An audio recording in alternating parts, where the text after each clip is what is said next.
नमस्कार. 11:30च्या बातमीपत्रात मी विनायक घोडे आपलं स्वागत करतो. सुरुवातीला एक नजर ठळक बातम्यांवर.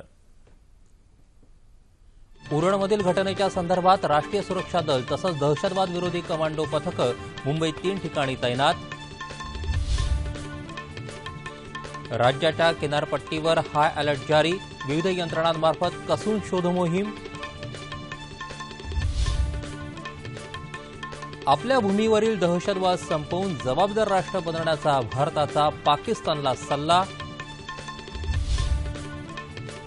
फ्रान्सकडून मिळणाऱ्या 36 राफेल लढाऊ जेट विमानांच्या बहुप्रतीक्षित करारावर आज होणार स्वाक्षऱ्या. पालघर जिल्ह्यात कुपोषणामुळे अनेक बालकांचा मृत्यू झाल्याच्या वृत्ताची राष्ट्रीय मानवाधिकार आयोगाकडून गंभीर दखल. ज्येष्ठ शिक्षणतज्ज्ञ गोरा म्हैसकर यांचं निधन. राज्यात ठिकठिकाणी मुसळधार पावसामुळे जनजीवन विस्कळीत. मुंबई गोवा राष्ट्रीय महामार्गावरची ठप्प असलेली वाहतूक कासवाच्या गतीनं सुरू. आणि येत्या 24 तासात कोकण, मध्य महाराष्ट्र, मराठवाडा आणि विदर्भात तुरळक ठिकाणी अतिवृष्टीचा इशारा.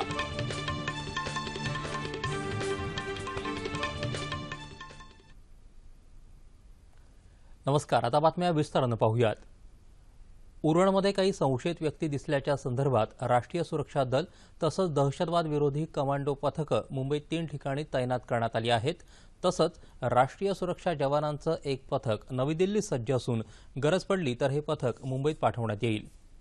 महाराष्ट्र पोलिसांनी उरण इथं दिसलेल्या संशयितांपैकी एकाचं रेखाचित्र जारी केलं आहे. रायगड जिल्ह्यात उरणमध्ये नौदलाच्या तळाजवळ काही व्यक्ती संशयास्पद हालचाली करत असल्याची माहिती मिळाल्यानंतर महाराष्ट्राच्या किनारपट्टीवर हाय अलर्ट जारी झाला आहे. विविध तपास यंत्रणांनी या परिसरात शोध मोहिमेला कसून सुरुवात केली आहे. राष्ट्रीय सुरक्षा दलाचे जवान, राज्य पोलिसांचं विशेष कमांडो पथक तसंच एटीएसचं पथक संशयितांचा शोध घेत आहे. नौदलाकडून हवाई तसंच सागरी पाहणी करण्यात येते. कोणत्याही अफवांवर विश्वास ठेवू नये असं आवाहन मुख्यमंत्री कार्यालयातर्फे ट्विटरद्वारे करण्यात आलं आहे. त्याचबरोबर कोणत्याही संशयास्पद हालचालीची माहिती पोलिसांना तातडीनं द्यावी असंही ट्विटरमध्ये म्हटलं आहे. आपल्या भूमीवरील दहशतवाद संपवून जबाबदार राष्ट्र बनवण्याचं आवाहन भारतानं पाकिस्तानला केलं आहे. भारतच नाही तर पूर्ण आंतरराष्ट्रीय समुदाय पाकिस्तान पुरस्कृत दहशतवादानं पीडित आहे असं परराष्ट्र मंत्रालयानं म्हटलं आहे. पाकिस्तानचे पंतप्रधान नवाज शरीफ यांनी संयुक्त राष्ट्र परिषदेत केलेल्या भाषणावर परराष्ट्र मंत्रालयाचे प्रवक्ते विकास स्वरूप यांनी कडक शब्दात टीका केली. ते काल नवी दिल्लीत बातमीदारांशी बोलत होते. पाकिस्तानला दहशतवादी देश म्हणून घोषित करण्याबाबत अमेरिकी संसदेत मांडण्यात आलेल्या विधेयकाबाबत गंभीरपणे विचार होईल अशी आशा त्यांनी व्यक्त केली. पाकिस्तानच्या संयुक्त राष्ट्रातल्या भाषणात काश्मीरच्या उल्लेखाबाबत विविध देशांकडून निषेध करण्यात येत आहे. राज्यात ठिकठिकाणी मुसळधार पावसामुळे जनजीवन विस्कळीत झालं आहे. कोकणात मुसळधार पावसामुळे परशुराम घाटात दरड कोसळली. त्यामुळे मुंबई गोवा राष्ट्रीय महामार्गावरची वाहतूक काही ठिकाणी बंद ठेवण्यात आली आहे तर काही ठिकाणी कासवाच्या गतीनं सुरू आहे. मुंबईकडे जाणारी वाहतूक कोल्हापूर मार्गे तर चिपळूणकडील वाहतूक कराड मार्गे वळवली असल्याची माहिती वाहतूक पोलिसांनी दिली आहे. जगबुडी नदीनं धोक्याची पातळी ओलांडली आहे. ब्रिटिशकालीन पुलावरून जाणारी वाहतूक थांबवण्यात आली आहे. रत्नागिरीत मुसळधार पाऊस सुरू असून नद्यांच्या पाणी पातळीत वाढ झाली आहे. राजापूर तालुक्यात अतिवृष्टीमुळे घरांचं नुकसान झालंय. खेडमध्ये मुसळधार पावसामुळे बिजबर इथल्या नदीपात्रात एक जण बुडाल्याचं वृत्त आहे. आंबवली मार्गावरील चोरद नदी पूल पाण्याखाली गेल्यानं आसपासच्या 32 गावांचा संपर्क तुटला आहे. ठाणे तसंच पालघरमध्ये रात्रीपासून पावसाची संततधार सुरू असून ठाण्यात काही ठिकाणी जोरदार सरी पडतायत. हिंगोलीत वसमत तालुक्यातल्या धामणगाव इथं वीज पडून दोघांचा मृत्यू झाला तर 3 जण जखमी झाले आहेत. नांदेड जिल्ह्यात काल विजेच्या कडकडाटासह मुसळधार पाऊस झाला. आरळी इथं वीज पडून एक जण ठार झाला. अमरावतीमध्ये मुसळधार पाऊस पडतोय. सिंधुदुर्ग जिल्ह्यात रात्रीपासून पावसाची संततधार सुरू आहे. लातूरमध्येही रात्रीपासून पावसाच्या सरी पडतायत. फ्रान्सकडून मिळणाऱ्या 36 राफेल लढाऊ जेट विमानांच्या बहुप्रतीक्षित करारावर आज स्वाक्षऱ्या होणार आहेत. फ्रान्सचे परराष्ट्र मंत्री ज्या-युलिस ड्रियान यांचं काल नवी दिल्लीत आगमन झालं. त्यांच्या उपस्थितीत या करारावर स्वाक्षऱ्या होणार आहेत. यानंतर 36 महिन्यांच्या कालावधीत म्हणजे 2019 पासून भारताला ही विमानं मिळायला सुरुवात होईल. 66 महिन्यांमध्ये सर्व म्हणजे 36 विमानं भारताकडे सुपूर्द होतील. 7 अब्ज 67 कोटी युरोचा हा सामंजस्य करार हवाई दलासाठी अत्यंत महत्त्वाचा आहे. या विमानांच्या हवाई दलातल्या सहभागानंतर भारताचं हवाई क्षेत्र अधिक मजबूत होईल. 2016-17च्या खरीप हंगामात देशात 135 दशलक्ष टन एवढं अन्नधान्याचं आतापर्यंतचं सर्वाधिक विक्रमी उत्पादन होण्याची अपेक्षा आहे, असं केंद्रीय कृषी मंत्री राधामोहन सिंग यांनी सांगितलं. गेल्या वर्षीच्या खरीप हंगामात हे उत्पन्न 124 दशलक्ष टन होतं. तांदूळाचं 93.88 दशलक्ष टन एवढं विक्रमी उत्पादन अपेक्षित आहे, तर डाळीच्या उत्पादनात गेल्या वर्षीच्या तुलनेत 57% वाढ होऊन ते उत्पादन 8.7 दशलक्ष टन एवढ्या विक्रमी पातळीवर पोहोचण्याची अपेक्षा आहे, अशी माहिती राधामोहन सिंग यांनी दिली. या खरीप हंगामात भरड धान्याचं उत्पादन 32.45 दशलक्ष टनांपर्यंत पोहोचेल असा अंदाज असल्याचं ते म्हणाले. मात्र साखरेच्या उत्पादनात 46.92 दशलक्ष टनांची घट होऊन हे उत्पादन 305.22 दशलक्ष टन होण्याची अपेक्षा आहे, असं त्यांनी सांगितलं. पालघर जिल्ह्यात कुपोषणामुळे एकाच वर्षात 600 बालकांचा मृत्यू झाल्याच्या वृत्ताची राष्ट्रीय मानवाधिकार आयोगानं स्वतःहून गंभीर दखल घेतली आहे. या संदर्भात आयोगानं राज्य सरकारला नोटीस बजावली असून 4 आठवड्यांमध्ये वस्तुस्थिती सांगणारा सविस्तर अहवाल सादर करण्याचे आदेश दिले आहेत. केवळ एका वर्षात एवढ्या मोठ्या संख्येनं जर बालकांचा मृत्यू झाला असेल तर त्या गरीब आदिवासी बालकांच्या जगण्याच्या आणि आरोग्याच्या हक्काचा भंग होतोय, असं आयोगानं आपल्या नोटिशीत म्हटलं आहे. नागरिकांच्या, विशेषतः बालकं आणि ज्येष्ठ नागरिकांच्या वेदनांबाबत सरकारचा दृष्टिकोन संवेदनशील असला पाहिजे, असं मत आयोगानं व्यक्त केलं आहे. कोणत्याही परिस्थितीत अॅट्रॉसिटी कायद्यात रद्द होणार नाही. आवश्यक असल्यास कायद्यात बदल करण्याबाबत विचार करण्यात येईल, असं केंद्रीय सामाजिक न्याय राज्यमंत्री रामदास आठवले यांनी काल स्पष्ट केलं. मुंबईत घेतलेल्या पत्रकार परिषदेत ते बोलत होते. मराठा समाजाच्या मोर्चामुळे दलित समाजात कोणतीही अस्वस्थता नाही. अन्य समाजाच्या आरक्षणाला धक्का न लावता मराठा आरक्षणाला पाठिंबा असल्याचं आठवले यांनी सांगितलं. दलित आणि मराठा या दोन्ही समाजाला एकमेकांची गरज आहे, असं सांगत या दोन्ही समाजात ऐक्य निर्माण करण्यासाठी रिपब्लिकन पक्षाच्या वतीनं येत्या 7 ऑक्टोबरला शिर्डीत दलित मराठा ऐक्य परिषदेचं आयोजन करण्यात आल्याची माहिती त्यांनी दिली. प्रत्येक राज्यात विविध समाजाकडून आरक्षणाची मागणी होत असल्याच्या पार्श्वभूमीवर या सर्व समाजाला क्रिमिलेअरमध्ये आरक्षण देता येईल, यासाठी घटना दुरुस्ती आवश्यक आहे. त्या दृष्टीनं केंद्रात प्रयत्न करणार असल्याचं ते म्हणाले. मराठा समाजानं आरक्षणाबाबत पूर्वीच्या मराठा समाजाच्या मुख्यमंत्र्यांना जाब विचारावा, असं आठवले यांनी या पत्रकार परिषदेत सांगितलं. कल्याण डोंबिवली महानगरपालिकेनं शिवसेना प्रमुख दिवंगत बाळासाहेब ठाकरे यांचा पूर्णाकृती पुतळा उभारण्याचं ठरवलं आहे.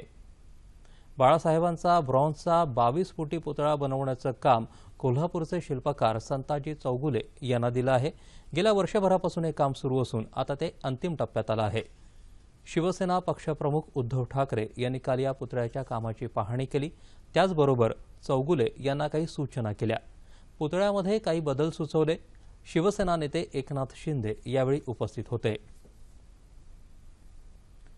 कोपर्डी घटनेतल्या आरोपींना फाशी देण्यात यावी, अॅट्रॉसिटी कायद्याचा दुरुपयोग टाळावा, मराठा समाजाला आरक्षण द्यावं आदी मागण्यांसाठी काल अमरावती इथं मराठा क्रांती मूक मोर्चा काढण्यात आला. अमरावती शहरात नेहरू मैदानापासून निघालेल्या या मोर्चाची सुरुवात जिजाऊ वंदना करून आणि उरी हल्ल्यातल्या शहीद जवानांना आदरांजली अर्पण करून झाली. या मोर्चामध्ये मराठा समाजातले विविध स्तरातले स्त्री पुरुष मोठ्या संख्येनं सहभागी झाले होते. मोर्चाच्या वेळी कोणताही अनुचित प्रकार घडू नये म्हणून जिल्हा प्रशासनानं कडेकोट बंदोबस्त ठेवला होता. यावेळी अमरावतीमधील शाळा, महाविद्यालयं आणि व्यावसायिक आस्थापना स्वयंस्फूर्तीनं बंद ठेवण्यात आली. आज अहमदनगरमध्ये मराठा मोर्चाचं आयोजन करण्यात आलं आहे.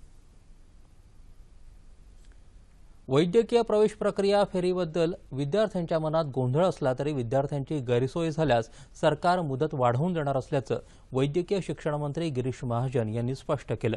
ते काल औरंगाबाद इथं पत्रकार परिषदेत बोलत होते. सर्वोच्च न्यायालयाचा निकाल आला नसल्यानं दिरंगाई असली तरी गरज पडल्यास प्रवेश फेऱ्यांच्या तारखा वाढवू असंही त्यांनी सांगितलं. काटेकोर नियम पाळूनच प्रवेश प्रक्रिया राबवत असल्याचं त्यांनी स्पष्ट केलं.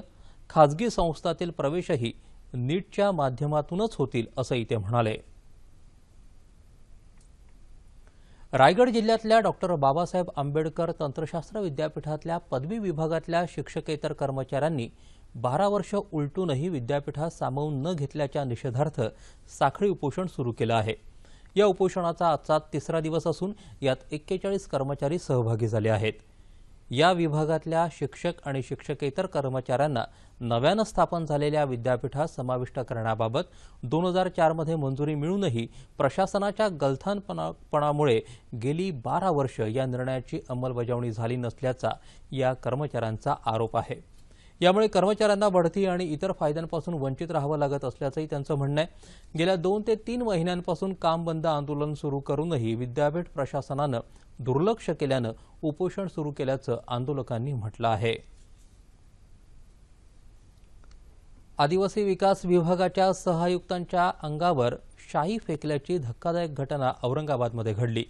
सिडको येथील अनुसूचित जाती जमाती प्रमाणपत्र तपासणी समिती कार्यालयाचे सहआयुक्त एकनाथ भालेराव हे आपल्या दालनात काम करत असताना नांदेड इथले 2 तरुण त्यांच्या दालनात शिरले आणि त्यांना जात प्रमाणपत्र मिळत नसल्याबद्दल विचारणा केली.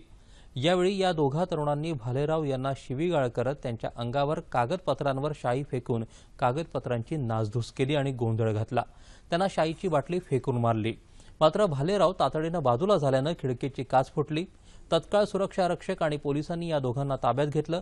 हनुमंत मांगिलवार आणि गंगाधर जकुलवार अशी या दोघा आरोपींची नावं आहेत.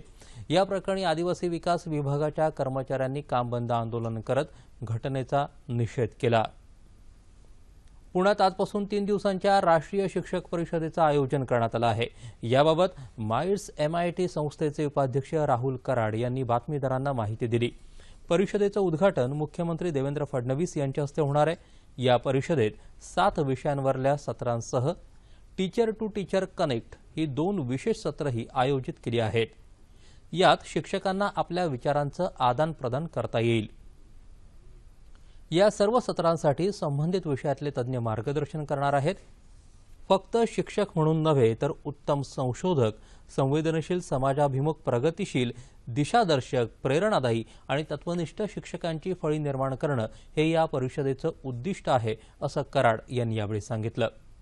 राज्य शासन, अखिल भारतीय तंत्रशिक्षण परिषद, पुण्याचं युनेस्को अध्यासन, association of Indian universities, Alandi इथलं विश्वशांती केंद्र तसंच इतर संस्थांच्या सहकार्यातून पहिल्यांदाच ही परिषद होत आहे. मुंबईतल्या ससून डॉक बंदरावरील ताण कमी करण्यासाठी रायगड जिल्ह्यात करंजा इथं अद्ययावत बंदर उभारण्यात येत आहे. मात्र निधीअभावी बंदराचं काम ठप्प झालंय. बंदर उभारणीसाठी लागणारा खर्च 68 कोटी रुपयांवरून 160 कोटी रुपयांपर्यंत पोहोचल्यानं निधी अपुरा पडतोय. त्यामुळे ठेकेदारानं काम बंद केलं आहे. याबाबत मच्छीमारांमध्ये तीव्र असंतोष आहे. या बंदराचं काम पुढल्या वर्षी म्हणजे 2017 पर्यंत पूर्ण होईल असं मानलं जात होतं. मात्र निधीची कमतरता भासत असल्यामुळे काम सध्या बंद आहे. जलसंधारण म्हणजे फक्त नदी, नाला सरळीकरण, खोलीकरण, रुंदीकरणापुरतं मर्यादित नसतं. हे लातूर जिल्ह्यातल्या अहमदपूर तालुक्यानं रेन वॉटर हार्वेस्टिंगचा यशस्वी प्रयोग करून सिद्ध केला आहे. पाहूया त्याचा वृत्तांत. इथल्या मशिदीतल्या बोअरवेलचं पाणी उन्हाळ्यात आटलं होतं. नमाजाच्या वेळी पाय धुण्यासाठी पाण्याचा प्रश्न निर्माण झाला होता.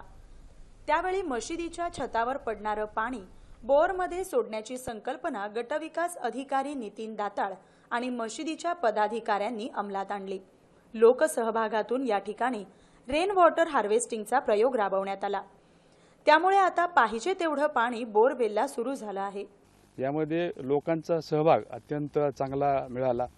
त्याचप्रमाणे NGOंचं सुद्धा म्हणजे नाम फाउंडेशन जे नाना पाटेकर आणि मकरंद अनासपुरे यांचं आहे, त्यांनी सुद्धा आम्हाला आमच्या तालुक्यातील 3 ते 4 गावांमध्ये मदत केली. बोर को पानी हमारे नहीं आता था पहले, ये पाइपलाइन करने की वजह से पूरा पानी वेस्ट जा रहा था पहले, तो अब पूरा पानी ये खड्डे में पानी जमा होता है और जमा होने की वजह से हमारे बोर को पानी आ रहा है और हम मस्जिद के अंदर वजू के वास्ते पानी यूज़ कर रहे हैं.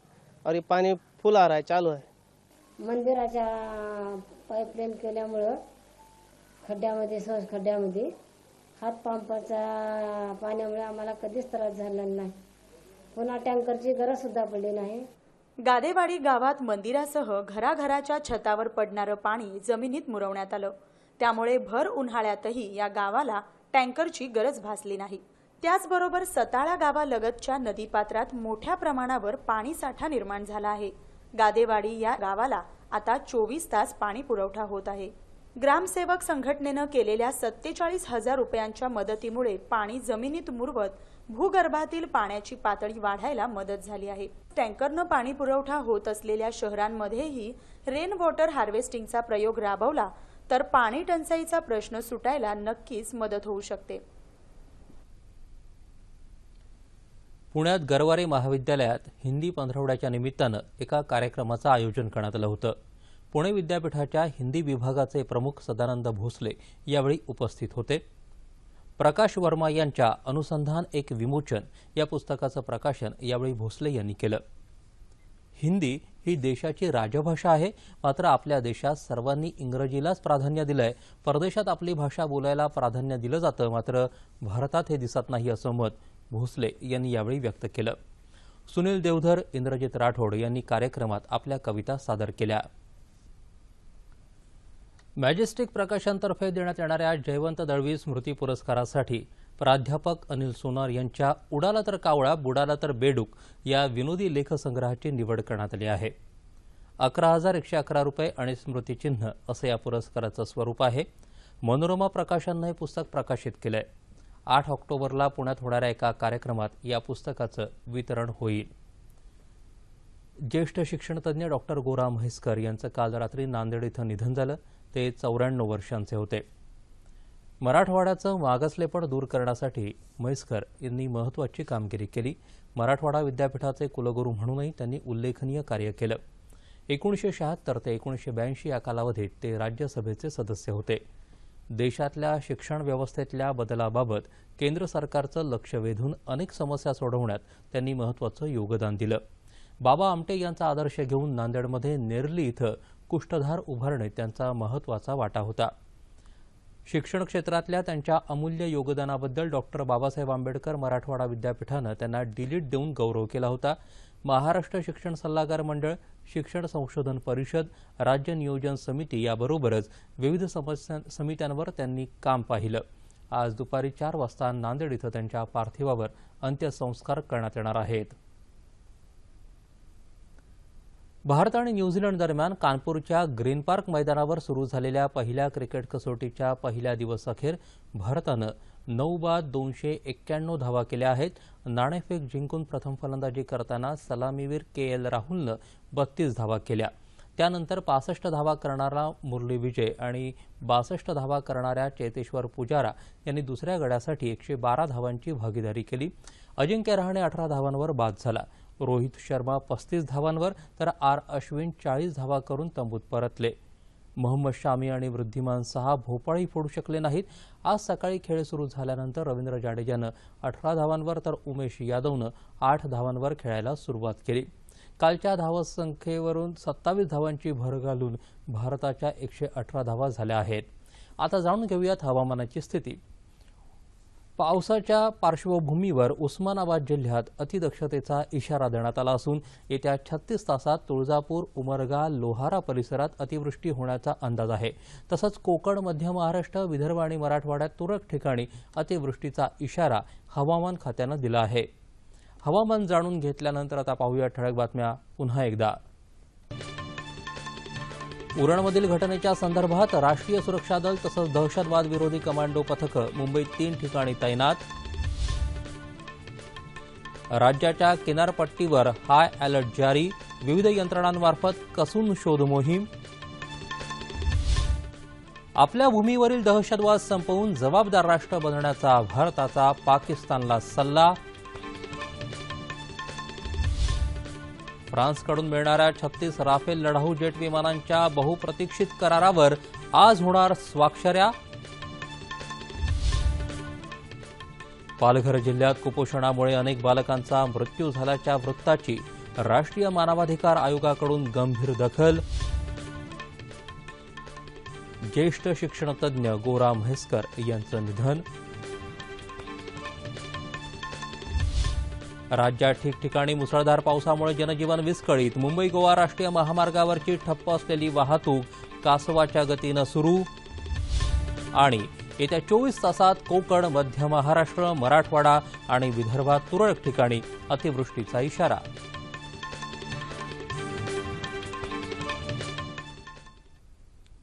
याबरोबरच हे बातमीपत्र संपलं. पुन्हा भेटूया दुपारी 2:30 वाजता आपल्या सह्याद्री वाहिनीवर. नमस्कार.